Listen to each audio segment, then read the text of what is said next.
juste. Pourquoi ma vie est-elle en demi-teinte ? Ta vie sera à l'image exacte de ta relation intime avec Dieu. 1. Une vie bénie. Si tu auras recherché l'intimité et la présence du Seigneur, tu auras vécu proche de la lumière, Dieu, et ta vie sera lumineuse. Elle sera bénie et réussie aux yeux de Dieu. 2. Une vie ratée, maudite.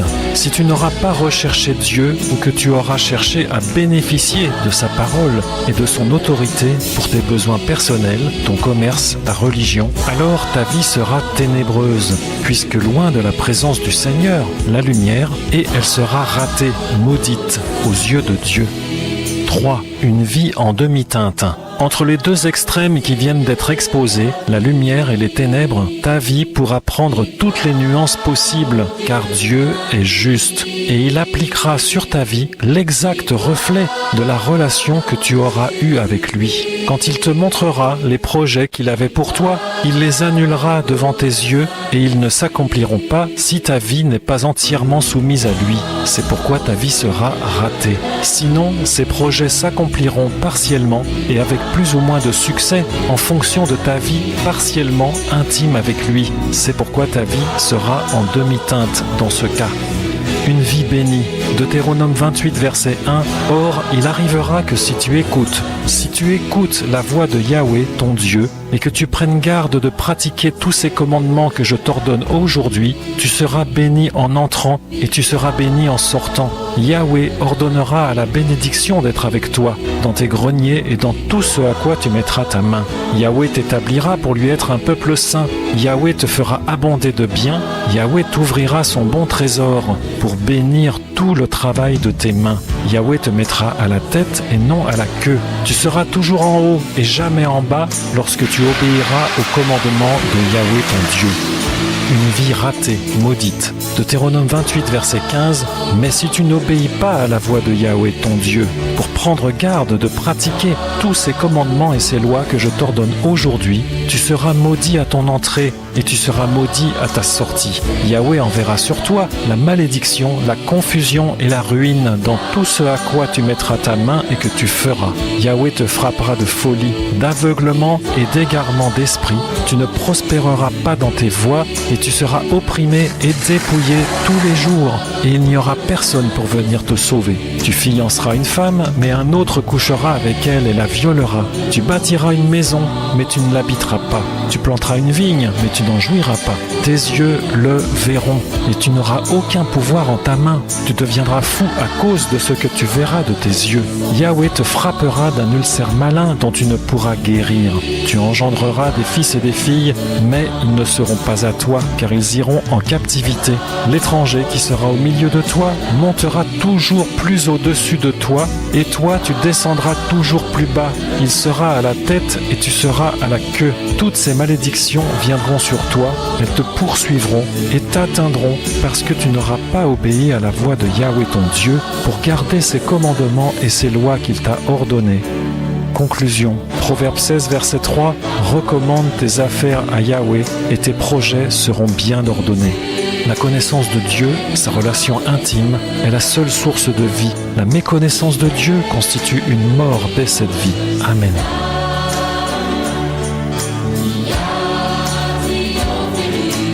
Pourquoi ma vie est-elle en demi-teinte ? Bonjour tout le monde, que la paix de Dieu soit multipliée pour vous et chez chacun de vous. Ce n'est ni par la puissance, ni par la force, mais c'est par mon esprit, dit l'Éternel des armées. Zacharie chapitre 4, verset 6. Ce n'est ni par la puissance, ni par la force, mais c'est par mon esprit, dit l'Éternel des armées. Amen.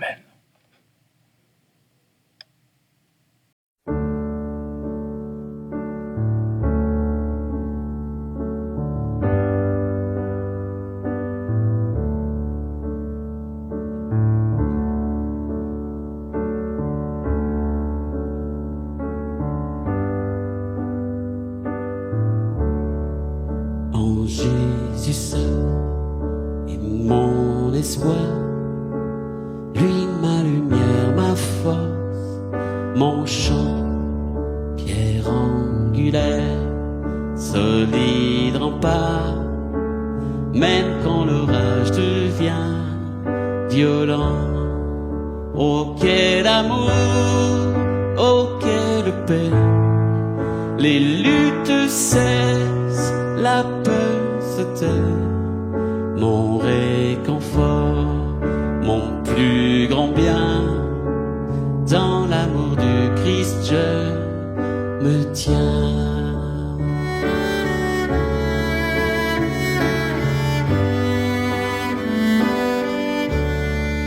En Jésus seul, Dieu s'est fait chair, dans un enfant auquel mystère, ce don d'amour, de sainteté, haï par ceux qu'il vint sauver.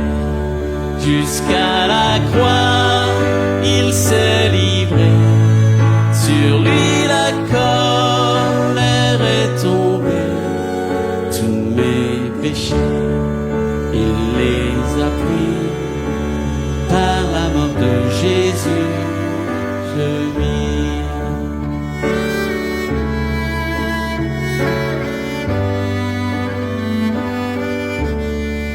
Là dans la tombe, il reposait, lumière vaincue par les ténèbres. Quel jour glorieux, il apparaît, d'entre les morts il se relève, et sur ma vie, par sa victoire, le péché perd tout son pouvoir. Il est à moi, je suis à lui, racheté par le sang du Christ.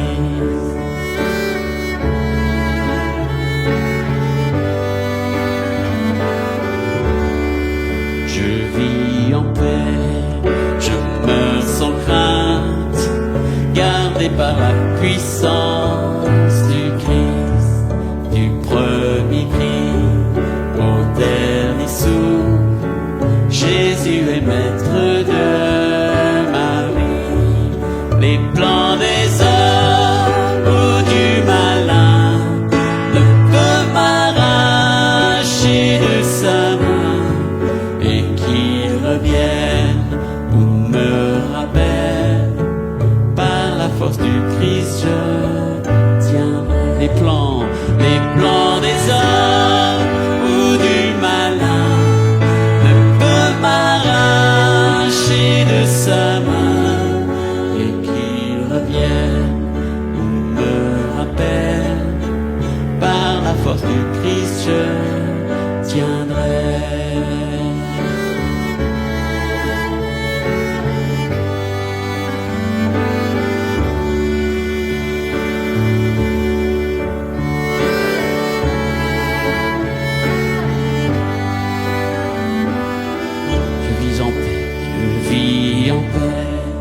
Je meurs sans crainte, gardé par la puissance du Christ, du premier cri au dernier souffle. Jésus est maître de ma vie.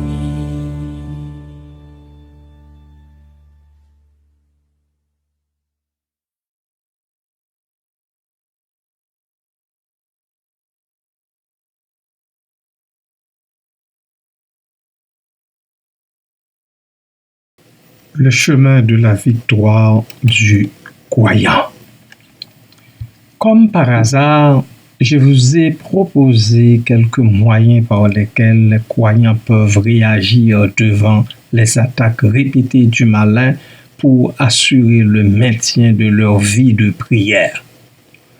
Quoi que je dise précédemment, en ce qui a trait aux attaques de notre ennemi commun, gardez-vous, bien-aimés, de penser pouvoir faire quelque chose par vous-même pour sortir grandi et vite victorieux du combat que nous menons contre les forces adverses du malin.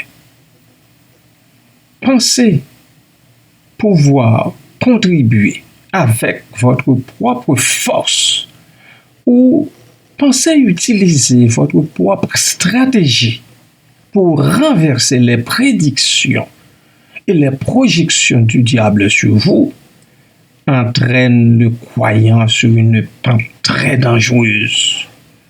Très dangereuse.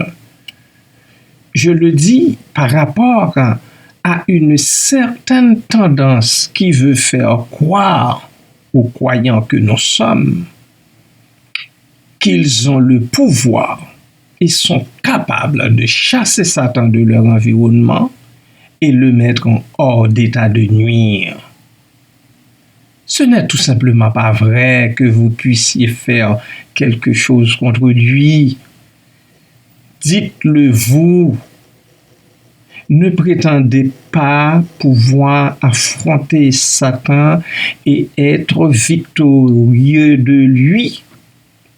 Le Seigneur Jésus est très clair quand il dit « Sans moi, vous ne pouvez rien faire ».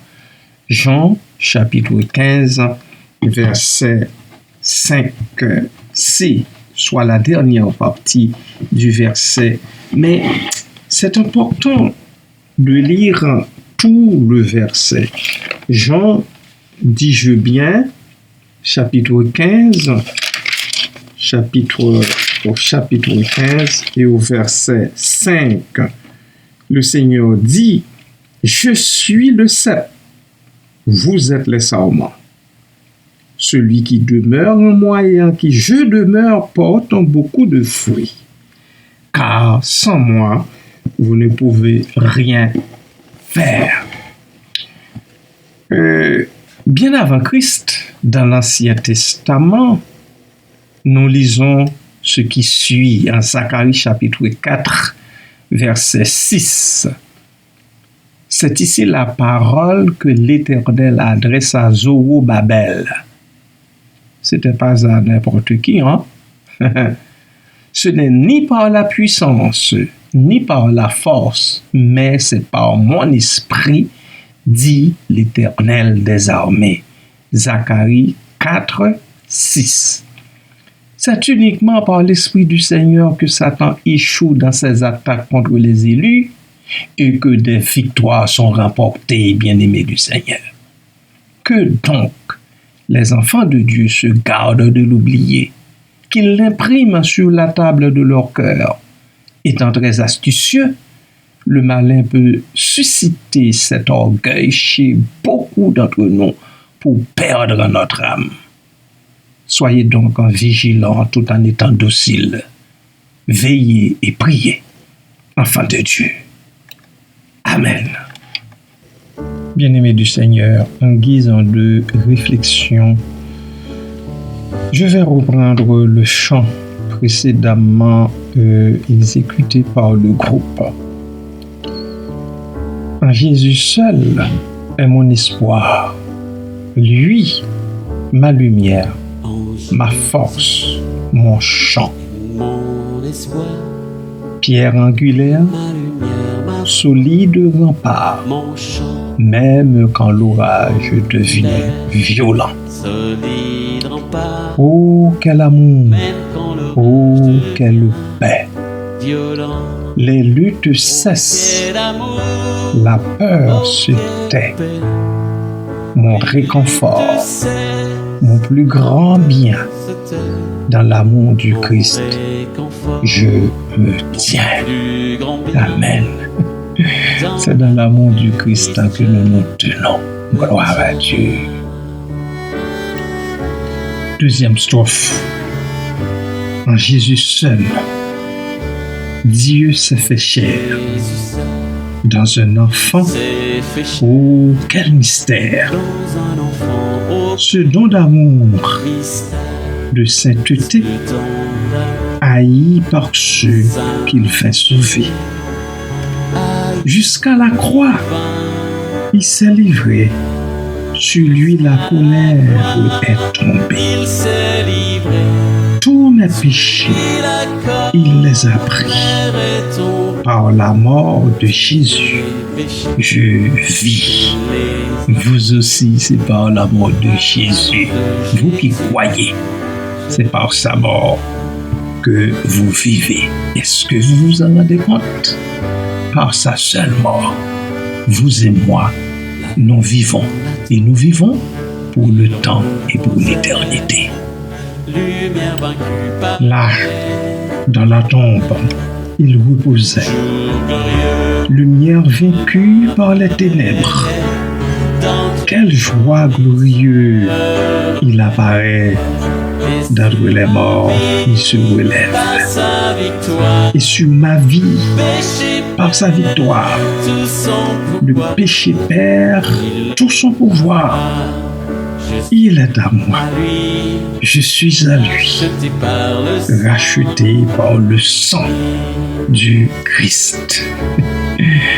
Oh, quelle joie de le savoir que nous sommes rachetés par le seul sang de Jésus-Christ.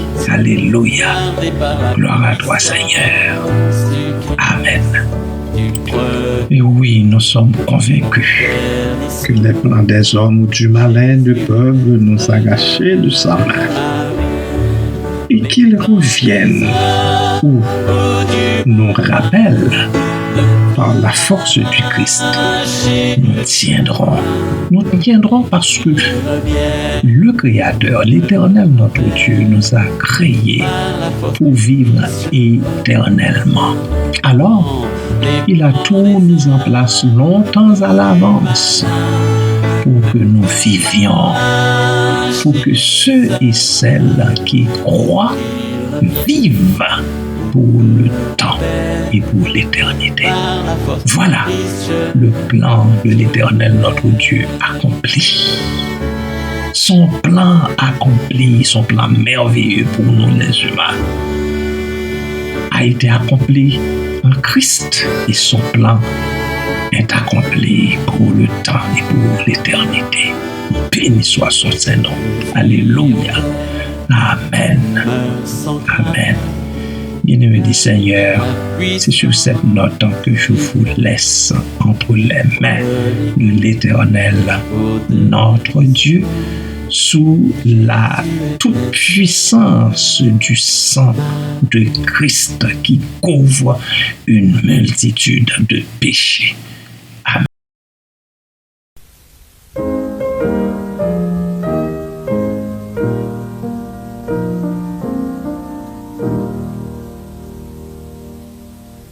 L'Éternel te bénisse, l'Éternel te bénisse et te garde, fasse lever la lumière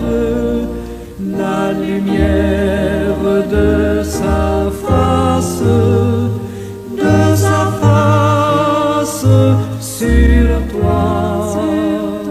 sur toi, use de grâce envers toi et te donne la paix, et te donne la paix.